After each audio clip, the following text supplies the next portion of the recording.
Hello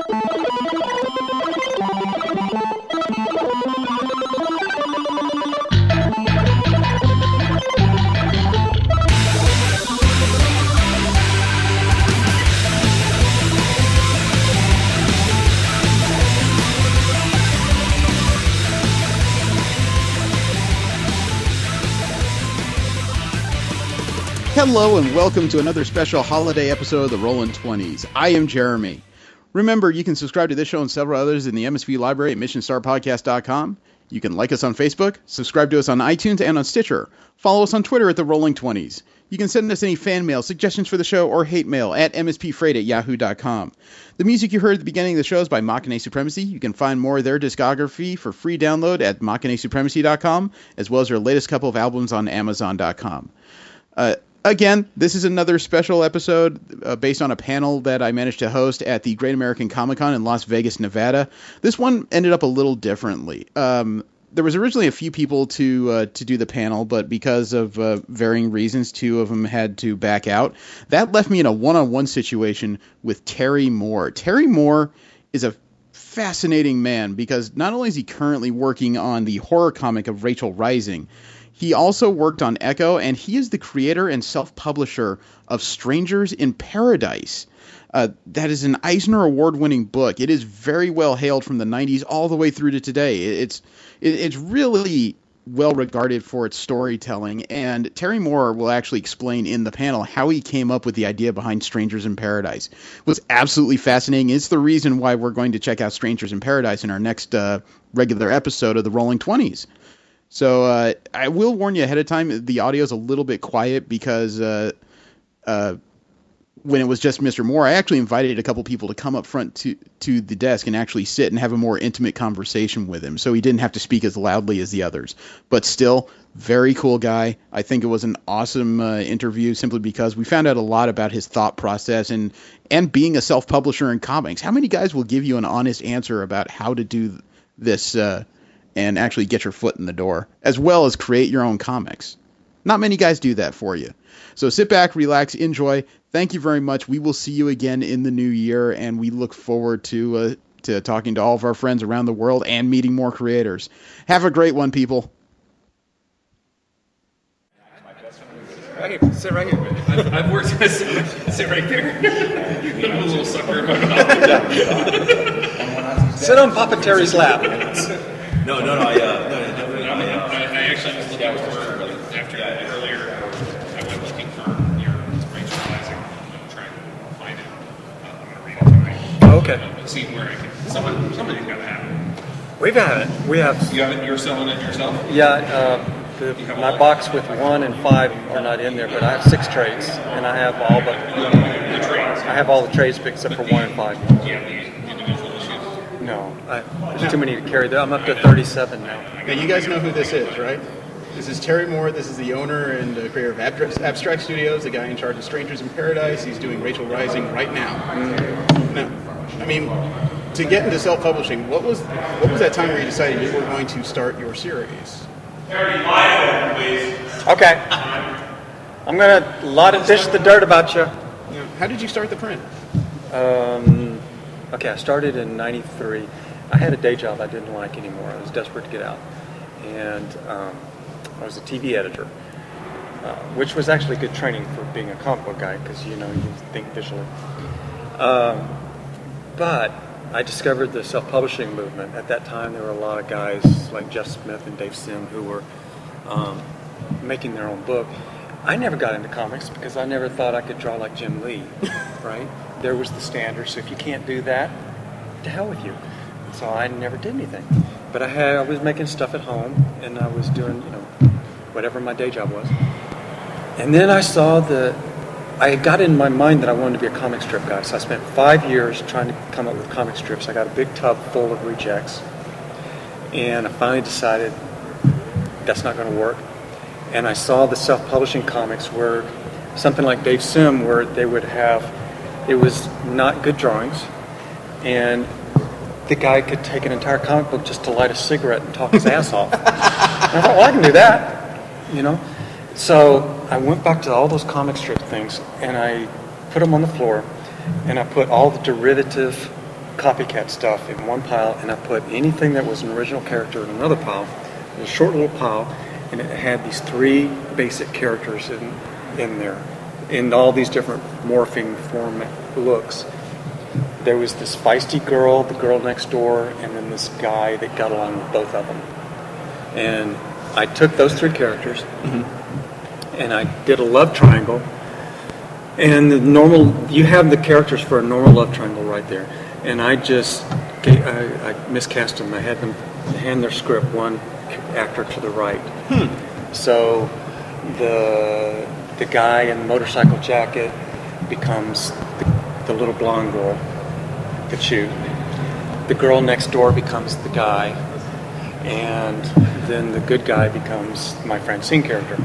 So there's still, what happens is when they get into the love triangle arguments and they're doing all those conversations, they're not saying anything new, but it's coming out of the wrong mouth. So now you've got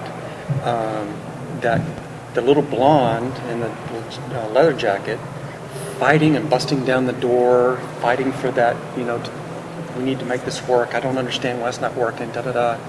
And she has all the same blockades that, a Type A motorcycle guy would have, or the hot rod guy, or whatever, the Type A guy. You took a stereotypical story everybody knew and just turned it slightly to the right. Yeah. And you know where I got that idea from? I got that idea from, I always forget his name. It's 3 names with a hyphen. The guy who was the tech guy in the Mission Impossible movies with Tom Cruise. Oh, I don't know that name. I feel like I ought to, but I don't know why I don't. Super muscular, big black guy, and he could do the best imitation of like a little kid or, a woman singing disco. Yes. I think that's who it is. Wow. No, he's serious. There was another guy. There's a different, anyway. He was in the NASCAR movie, Bobby Talladega thing. Yeah, that was definitely the line. Oh, it is? Okay, then I just don't know my names.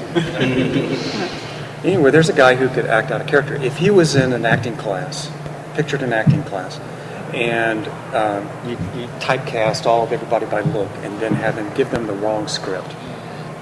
And then now I'm interested. Now I want to see the play. Now I want to see the scene. And that's all I did in Strangers in Paradise. And that was my shtick, and that's how I got in. So I wrote. I'd always been writing about these relationship arguments, so I just continued doing that with this weird look to it, this spin to it, and it had a lesbian aspect to it, and that clicked. So that's how I got in, and I drew the first one, and I had Xeroxes, and it was in the wrong format, and everything looked bad. And I went to a convention about this size, a little bigger in Houston, and for some reason, a lot of DC people were there, and all the DC editors, including the old great guy Julie Schwartz, were there. And I showed it to them, and they all liked it. And they handed me down to the next editor until I got to Julie, and he said, you're a good cartoonist. Maybe we can start you on some teen books. So give my office a call when you get back. And so I went home high as a kite, and I swear to God, I'm not making this up. In the mail was a reject envelope from the front office of DC. I had sent the same package out to everybody. And so that I learned a lesson there that I've always passed on, which is there's a big difference between sending yourself out blind versus go to the show, shake your hand, show it, and show them that you're a real person. Right. You said it at the last panel that this is a business of relationships. Yeah, it is. Because there's so much talent, nobody wants to work. If they don't need to work with you, they'll loan if you're not nice. Well, I mean, you said you sent it out, you got a rejection from DC corporate at the very least. But the first 8 issues of Strangers in Paradise did win Eisner Awards. So how did it feel when you learned that this book that you put your heart and soul into had actually gotten validation from someone? Okay, here's the other thing that was important. You feel like I missed something? No, I'm connecting to you. Okay. I felt like, okay, good. And I was hoping for that. Before I got into comics, I was always one of these guys that would you know, and if you came in the room, I covered it. I wasn't sharing any of that. It would be like me saying, oh, I wrote a song, you want to hear me sing it? No, that's not going to happen. So I was one of those guys, but I got to be, you know, middle-aged. I'm an old guy, and I hate my day job, and I thought, I'm desperate to get into comics, and what that means to me is go public. Take something I've been doing in private and go now do it in public. So I spent about a year checking it out, went to that convention, got that validation, and then it just flipped a switch in my head. And from that moment on, everything I ever drew was for the public. And all my secrets and private stuff and psychology stuff that went into it was now All the things that was in the closet were now open out on the book. veranda. Right. I mean, like, pick your favorite actor or singer, and you know what kind of socks and underwear they wear. And so it's that kind of thing. Okay, now I'm an open book. And it flipped a switch. And when I got to that point, it was like, okay, I deserve to be here. And the whole first year or two, when I was nobody and a lot of people brush you off, and every time somebody brushed me off, I thought, you're going to regret that later, because I'm going to still be around. I mean, I'm in for the long run. And you just have to have that attitude, like, I belong here, I'm the new age, I'm the new one, and I'm going to be peaking when you're done. So don't blow me off. And so when I got the validation on the book, I thought, Right. yes, that was actually the worst year of my life, though. Really? In the awards, the year I won that one Eisner, I lost 4 others, plus 2 Harveys, plus Russ Manning Newcomer Year of the Award. Wow. I was nominated for like all this stuff, and I lost all of it except one of them. I was crushed. It was really hard to swallow. I can respect that. Were there any stories that were still to be told in Strangers in Paradise? Yeah. And to be honest, I stopped Stranger in Paradise because the sales got so low. When the first 3 issues I did through another publisher, Antarctic Press. They mostly did manga stuff, and but they offered to publish the first 3, so I let them, and it connected me with the distributors, the retailers. They paid for everything, got me going, you know. So I had no money out of pocket. I'd never been to the bank. So I got 3 comics and a trade out of that publisher. But out of all those books, I only made $1,700. Wow. Yeah. And so they said, well, your books are the first ones we've ever had to reprint. Let's do more. And I said, no, I've been talking a lot to the self-publisher guys, so now I'm going to go do that. Okay. So I regrouped, got my little DBA company for free for $8, and listed my first issue with Diamond to come out in 5 months, and started drawing. And my first issue came out, and I made $10,300 off the first issue. And I thought, I'm never working for anybody else again, because the orders. The book at that time was like $2.95, and Diamond orders them for 60%. So Diamond is basically giving you $1.10 for every issue in the order, and you print to their order. Because of the timing of the catalog, I don't have to print early. I wait for the Diamond order. Diamond orders say 10,000 copies. So you go to the printer and say, I have an order from Diamond for 10,000 copies. That's my down payment. They print it. Diamond picks it up. It's in the store within a week or 2. Then they send you a check, and you take the check and you pay the printer. And you never have to go to the bank. You never have to risk your own money. And that's how the circle was. Wow. So I never went to the bank to start it. Diamond was always paying for everything. And then you overprint by a little bit, and then you sell those at retail at your shows. That's what's at the table. So the trick was that if you're self-publishing, which I was, say I got those orders and I made $10,000 in orders, and they're buying them for $1.10 a piece. Well, the print run, I was only paying like 33 cents or 32 cents per book. So I was making about 78 cents a book. So multiply that times 10, and that's your income for the month. So it replaced my day job in no time. I was a TV editor making like $75,000 a year. Whoa. And it took me a year and a half for the comic book to make more money than that. And then one day I was at a session, a TV editing session, and they pay $300 an hour for you to sit there and do the editing thing. And so the client doesn't want you to go to the bathroom or anything. You stay here till we're done because I'm paying you $300 an hour. And I had a call on the phone, and it was from the Diamond Distribution. And if I didn't take that call, my book wasn't going to go out. And it was a $10,000 call or a $300 client. Right. That was the day I quit my day job. And so that's basically was the math, and that's how I survived all those years. Now the other caveat, I'll throw this in real quick, is I quickly learned that you were not living from book to book. You were living on the accumulation of books.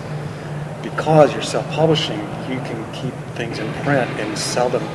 And today, this week, I've sold as many of my first trade as the week it came out 25 years ago.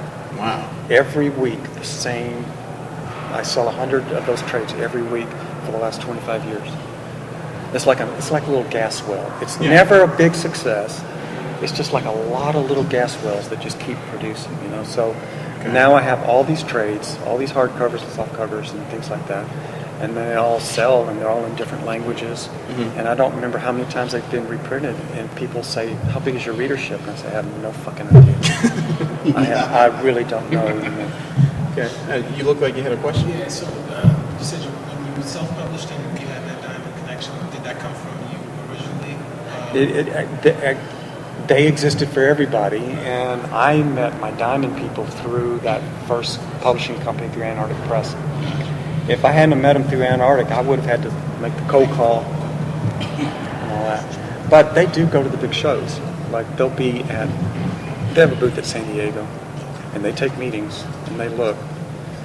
And it's better to meet them in person and sell your work than it is to try to do it on the phone. Okay.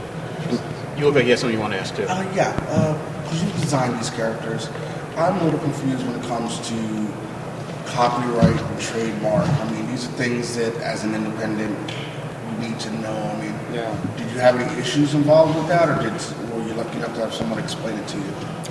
I did some basic research enough to know that the copyright, like for instance, say I have a story and these are my original characters.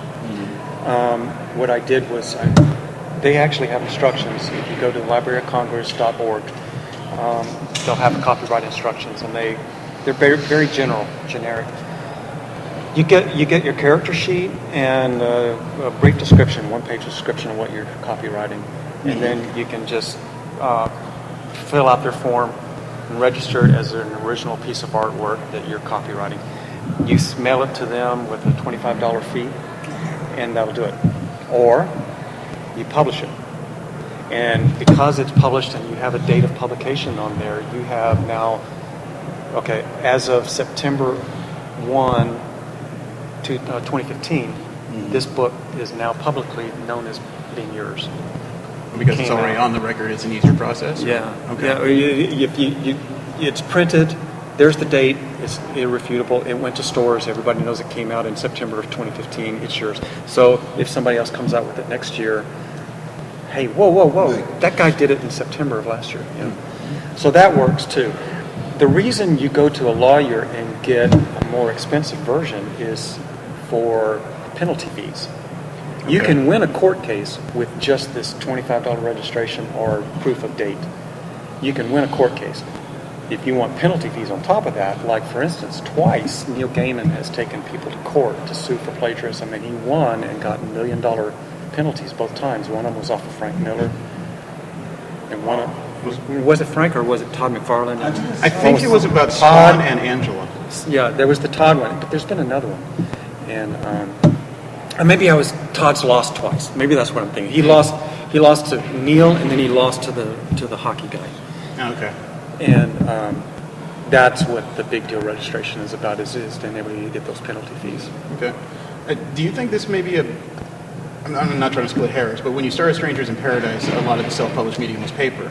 Do you think maybe the age of the internet makes it simpler because now you can print it or send it directly to the web and get yourself established before you go to print these days? You can, but, and I have been on the web since day one. Mm-hmm. I don't see it helping yet. No? The advantage I see, there's two big advantages. Mm-hmm. One of them is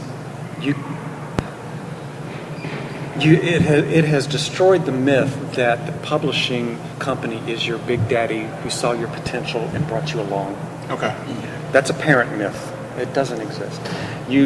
People want everything fully formed. You need to already be a star, and you just need a house. So the people can go on the internet now and build their audience, find their audience first, build up their marketability and their value, and then they go to a publisher, and the publisher can see this large body of work. You've been producing work for the last year. You already have 10,000 people following you all over the world. So it's easier to quantify you. But the other thing is that the distribution for print has come down to one company. When I started, I had as many as like 17 distributors, and now I have one. And it's a bad one. It doesn't work well. And when the Comixology came out, it was like getting a whole new distributor. It didn't take from my print orders, it just added to them. So now I have two, it's like I have two distributors now. So God bless Comixology for coming along and giving digital orders. The thing about it is that it's still a small world. It's weird. I know it sounds like, you can get there and you have the whole world following you, but you don't. It's like you're standing on the street corner in Madison Square Garden in a crowd, and you're yelling and nobody's paying any attention because everybody's yelling in the crowd. So it's impossible. It's nearly impossible to be found on the internet now. It takes a lot of hard work, but there are some good examples and some good success stories. You can go check out the people that have done it and see how they did it. How they got caught. Right. Usually, the people that have had great success by building an audience on the web first are not doing what I do, and I haven't been able to find something that I can figure out. It wasn't until just about 3 years ago that we had our first self-published author millionaire off of just digital. And it was a 23-year-old girl in New York, and it was her third book that she had published on her blog, and that. But at least they finally come along, because we were waiting for 10 years for an internet success. But they are starting to happen. Yeah, as an independent publisher, I found a credit that you have on another independent publisher. You worked on the Suprema book. The Supremo? Suprema, Suprema, was part of, I think it was part of Rob Liefeld's Extreme Publishing. Oh, Lady Supreme. Lady Supreme, thank you. You must have been looking at the Brazilian version. Now, as an independent publisher, you don't have a lot of big industry credits, and it sounds like the money was a large reason why. So, and also I thought, if I go do some mainstream books, it'll get my name out. They'll go check out my indie. Okay. So, what was it like being an independent moving to another independent company to work on their property in the form of Lady Supreme? It's like being the third husband. There's some love there, but the kids will never trust you. You're not the reason that book's popular. You're not the reason the kids are there. You're on probation. They're waiting for you to mess it up. So, you're playing with somebody else's toys. Okay. And you just have to be respectful. So. Do you know if Billy left his phone in here? I haven't seen a phone. No. He didn't. I saw it stuck to his shoe, but I wasn't going to say anything. He came in with a bottle of water, and that's all I saw him leave with. Okay. I don't think he got in here with it. And he loses something every con. His sunglasses, phone. That makes me think that San Diego has a Billy box. Yeah, there should be a Billy box. Do you guys have any additional questions for him? I'm not going to bogart his time. I don't know about you guys. I'm someone who's in the process of getting the comic book together. And first issue did well. It's just, did you wind up doing everything totally by yourself? Did you wind up finding a crew that someone was good with inking, someone that might have been an editor or something? Because someone tells me you're better off doing it all by yourself, and then I hear people say, there's a lot of artists out there that want work and are starting to do the work, but you need to go find them. I meet every show. I meet artists and writers who are looking for a band, a team, or an opening, a door, a window. I'll go through a window. So there's a lot of talent out there looking. So you can do it any combination that you feel good. I suggest that you dive in and try doing a book and doing everything yourself, and then see what it is you hate about it, and then divvy that out. I'm old school. I'm like an old school cartoonist. I'm like Charles Schulz. I cut my paper, I pencil it, I ink it, I letter it, I scan it, I finish it in Photoshop, I put it into an InDesign page layout, make a high-res PDF, and then I send that out to the printer, and then I have to proof it, and then I go into social media and say, buy my books, kids. I do the whole thing. I'm just that one-man band thing. So, and the reason I do that is just because this was my point about telling you the money stuff. All I have is the printing bill. And that's why, because I do it all myself. And then there's other guys who are way more successful, like Jeff Smith. And he has a little office that he pays for. He has some people in the office that have been there for years. And pays them to do the stuff he doesn't want to do. So he has to pay the printer, the office, those employees, travel, hotel for them, da-da-da. And me, it's just me and my wife. So, and we just pay that printing bill. Printing bill for, say I print 10,000 comics, the printing bill will be about $3,000, and the diamond check is about $10,000, so we made about $7,000. So that's $7,000 every 6 weeks for the last 25 years. My problem, where I get bitter, is guys. I'm surrounded, never-ending stream of guys who have twice myself, like Frank Cho. Frank Cho, anything the guy does, his orders start at 18,000 and up. So imagine Frank's numbers, and Jeff's numbers were like 30,000, 35,000 and up, So that's why Jeff doesn't ever have to work again. He's done.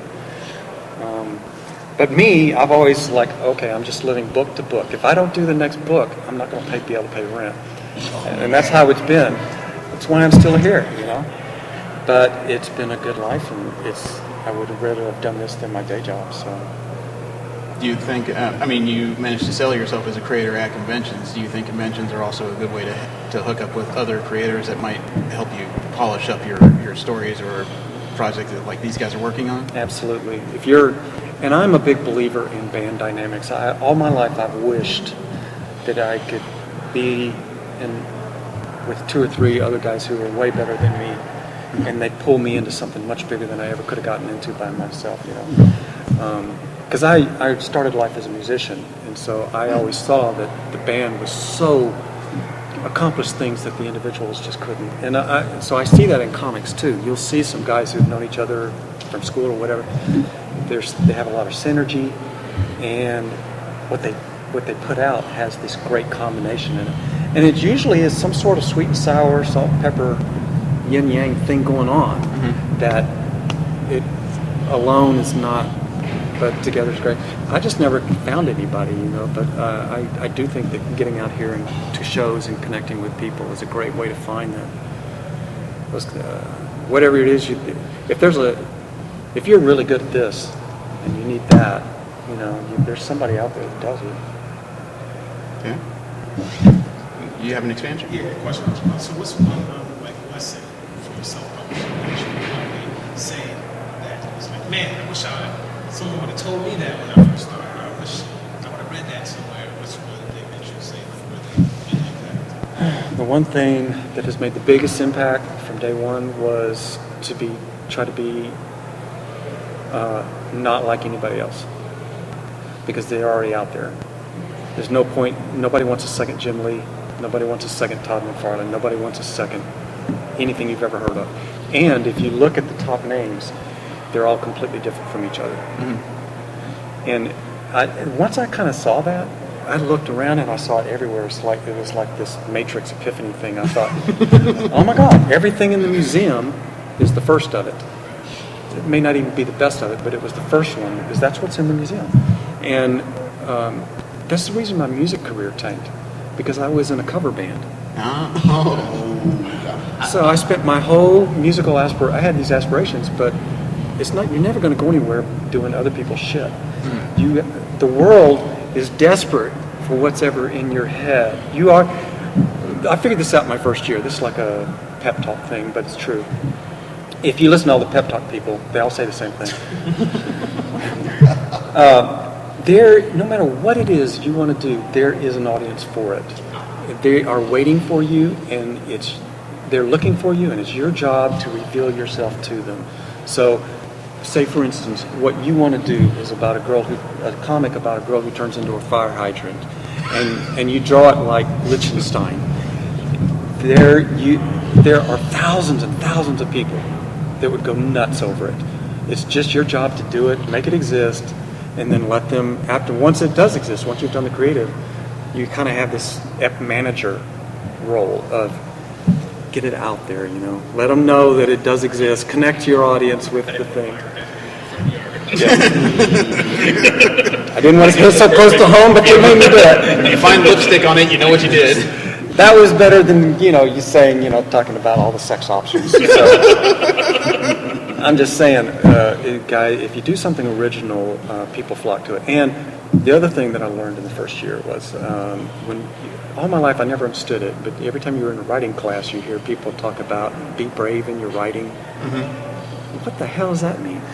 And I figured it out that if you write the stuff that you would normally go in a diary, that you would never want anybody to read, if you put it in the story and put it in the characters' lives, it's something. When you're writing a page and it means a whole lot to you, it's going to mean something to somebody else. Yeah. If you're doing a page and you feel neutral, the person reading it's going to feel neutral. There's some sort of weird physics to it. I don't know what it is. Every time I'm doing a page and I'm choked up, that's the page I get the letters about. But if I'm doing a boring page, I wasted my time. You know what I mean? Gotcha. Yeah. Steven Tyler has the same philosophy writing his music. He calls it dare to suck. Dare to suck. And it's when you're talking about a career, you're talking about a batting average. Because you're going to do a page a day, a book a month, or whatever. They're not going to all win. Yeah. And nobody expects them to. You're just talking for a good batting average. Okay.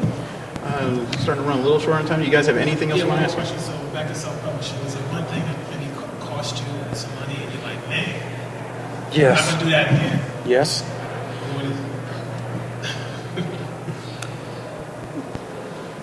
Shit, there's a microphone.